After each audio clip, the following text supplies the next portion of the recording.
From terrorism to tourism, mao kini tumong og tinguha sa proyektong giablehan sa DSWD ug ubang ahensya sa gobyerno sa Mount Carilongan, Barangay Carmen, Baguio District, Davao City, ang Ecotourism Cultural Adventures and Tours Project. Atol sa ribbon cutting ug turnover sa seed money alang sa Sustainable Livelihood Program para sa People's Organization, pwede nang sugdan ang pagdawat og bisita sa lugar. Ang DSWD may mga iba't ibang klaseng programa. Isa dito is itong Sustainable Livelihood Program. Nagbibigay ng mga livelihood doon sa mga marginalized sectors or vulnerable sectors. Itong Barangay Carmen, isa sa mga identified barangay ng LCAC or itong National Task Force LCAC. So yung project namin, itong programa namin, dito namin siya inilagay.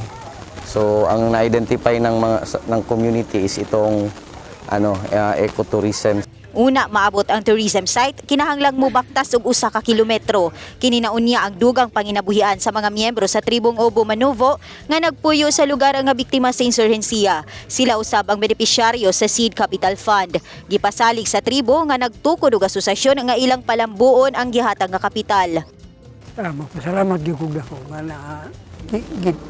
di paminaw na gid sa gobyerno ang among mga mulo kay dugay ng panahon 1938 diri na nagpuyo tong mga tigulang. Nga karon nangamatay na sila. Siyempre alang-alang biyaan na mo implementar gyud. Mas gwapo kung lagi makatabang gyud nga kuan kay para madali ang padagan sa mga buluhaton. Ang main purpose ng RPSB dito is to create a people's organization, especially those vulnerable sectors like IP communities, to give them livelihood projects.